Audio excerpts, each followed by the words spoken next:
Assalamualaikum ya akhi ya ukhti. Assalamualaikum ya akhi ya ukhti. Assalamualaikum warahmatullahi wabarakatuh. Apa kabar anak-anak sekalian? Semoga kita semua dalam keadaan sehat. Nah, baiklah, pada pertemuan kali ini kita belajarnya melalui online. Karena adanya virus corona ini, jadi pemerintah membuat kebijakan bahwa kita belajarnya di rumah. Nah, adapun materi yang akan Ibu sampaikan ini pada pertemuan kali ini yaitu tentang fikih muamalah, yaitu tentang materi asuransi dan bank. Nah, nanti materi yang akan Ibu sampaikan yaitu melalui slide yang ada di sini. Nah, nanti anak-anak bisa lihat slide-nya di sini. Baiklah, langsung saja kita ke slide yang pertama yaitu tentang asuransi. Baiklah anak-anak, di sini Ibu akan menjelaskan tentang asuransi, di mana di sini ada pengertian asuransi, yang kedua jenis-jenis asuransi, yang ketiga dasar hukum Islam terkait asuransi syariah, yang keempat prinsip-prinsip asuransi syariah, dan yang terakhir perbedaan asuransi syariah dan konvensional. Baiklah, materi yang pertama yaitu pengertian asuransi. Asuransi adalah perjanjian antara penanggung, yaitu perusahaan asuransi, dengan tertanggung, yaitu peserta asuransi atau nasabah. Nah, di mana peserta asuransi berkewajiban membayar premi, yaitu iuran kepada perusahaan asuransi. Baiklah, yang selanjutnya yaitu jenis-jenis asuransi. Adapun jenis-jenis asuransi yang pertama yaitu asuransi timbal balik. Asuransi timbal balik adalah beberapa orang memberikan iuran tertentu yang dikumpulkan dengan maksud meringankan atau melepaskan beban seseorang dari mereka saat mendapat kecelakaan. Yang kedua yaitu asuransi dagang. Asuransi dagang adalah beberapa manusia yang senasib bermufakat dalam mengadakan pertanggungjawaban bersama untuk memikul kerugian yang menimpa salah seorang anggota mereka. Yang ketiga yaitu asuransi kebakaran. Asuransi kebakaran bertujuan untuk mengganti kerugian yang disebabkan oleh kebakaran. Yang keempat, asuransi pemerintah. Asuransi pemerintah adalah menjamin pembayaran harga kerugian kepada siapa saja yang menderita di waktu terjadinya suatu kejadian yang merugikan tanpa mempertimbangkan keuntungannya. Yang selanjutnya yaitu asuransi jiwa. Asuransi jiwa adalah asuransi atas jiwa orang-orang yang mempertanggungkan atas jiwa orang lain. Dan yang terakhir, asuransi atas bahaya yang menimpa badan. Asuransi ini banyak dilakukan oleh buruh-buruh industri yang menghadapi bermacam-macam kecelakaan dalam menunaikan tugasnya. Baiklah, yang selanjutnya yaitu dasar hukum Islam terkait asuransi syariah yang terdapat di dalam surah Yusuf ayat 49 yang berbunyi A'udzu billahi minasyaitonir rajim. Bismillahirrahmanirrahim. Tsumma ya'ti min ba'di dzalika sab'un shidadun ya'kulna ma qaddamtum lahunna illa qalilan mimma tuhsinun.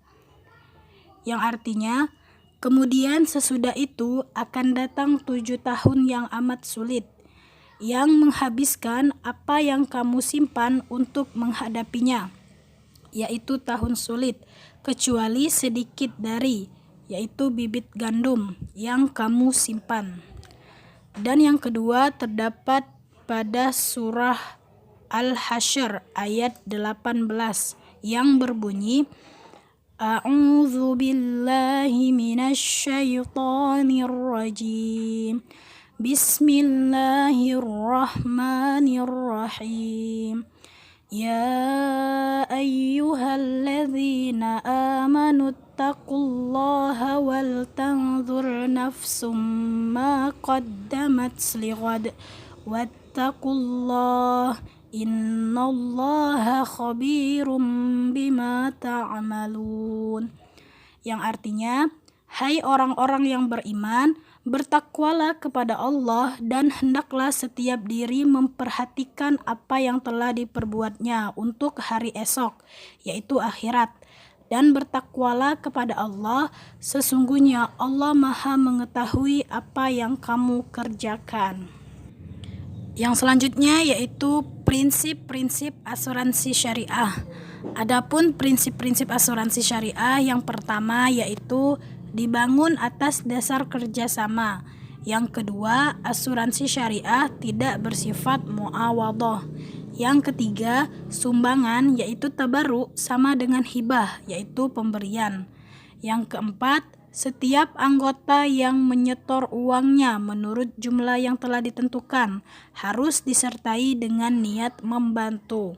Dan yang kelima, tidak dibenarkan seseorang menyetorkan sejumlah kecil uangnya dengan tujuan supaya ia mendapat imbalan yang berlipat bila terkena suatu musibah. Dan yang terakhir, apabila uang itu akan dikembangkan, maka harus dijalankan menurut aturan syar'i. Yang selanjutnya yaitu perbedaan asuransi syariah dan konvensional. Adapun perbedaan yang pertama yaitu asuransi syariah memiliki Dewan Pengawas Syariah atau DPS dari MUI. Yang kedua, akad yang dilaksanakan pada asuransi syariah berdasarkan tolong-menolong.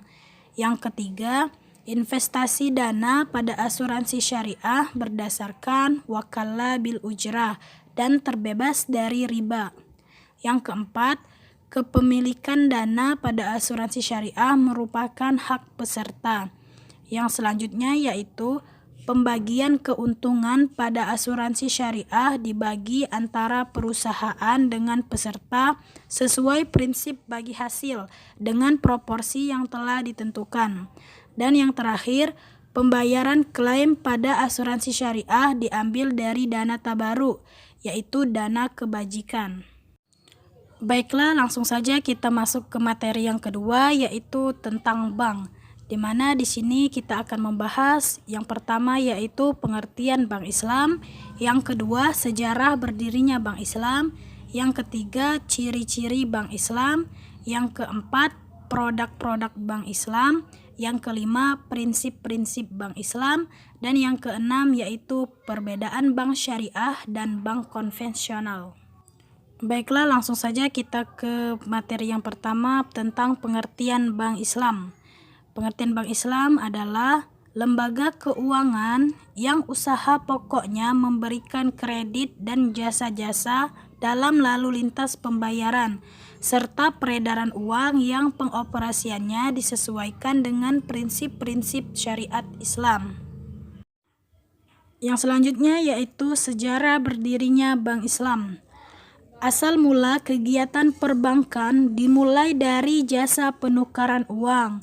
Itulah sebabnya bank itu dikenal sebagai tempat menukar uang atau meja tempat menukarkan uang.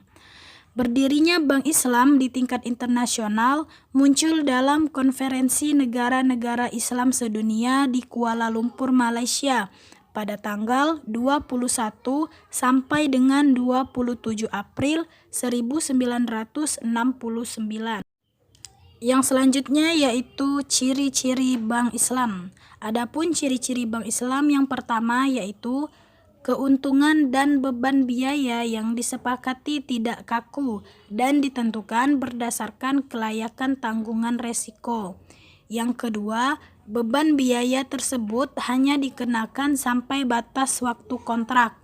Yang ketiga, penggunaan persentase untuk perhitungan keuntungan dan biaya administrasi selalu dihindari. Yang keempat, pada Bank Islam tidak dikenal keuntungan pasti.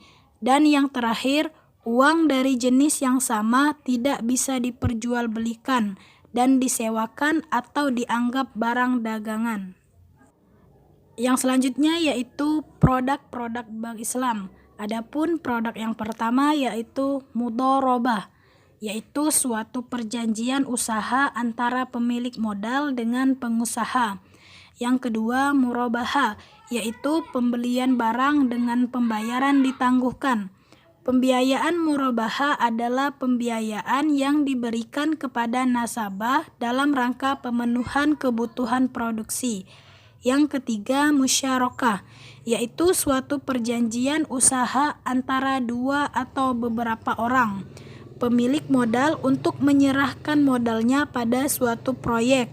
Dan yang terakhir, wadiah, yaitu titipan berupa uang, surat-surat berharga, atau deposito.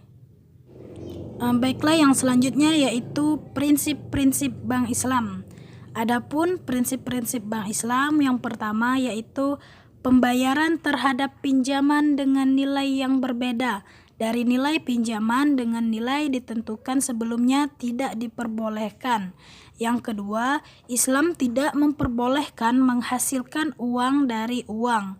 Dan yang ketiga, unsur gharar, yaitu ketidakpastian, spekulasi, tidak diperkenankan. Dan yang keempat, investasi hanya boleh diberikan pada usaha-usaha yang tidak diharamkan pada Islam. Dan yang terakhir, pemberi dana harus turut berbagi keuntungan dan kerugian sebagai akibat hasil usaha institusi yang meminjam dana. Baiklah, yang terakhir yaitu perbedaan bank syariah dan bank konvensional. Adapun perbedaan yang pertama yaitu dari segi akad dan aspek legalitas.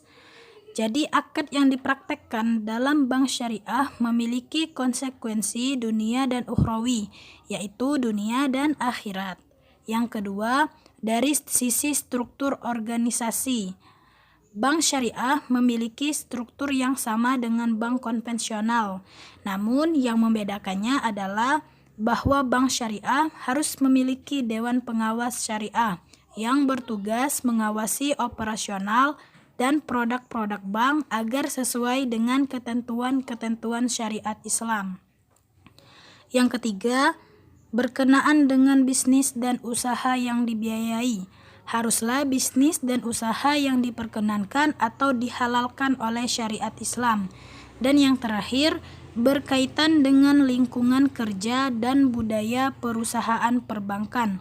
Dalam hal etika, sifat sidik, amanah, fatonah, dan tabligh melandasi setiap tindakan para pelaku perbankan Islam.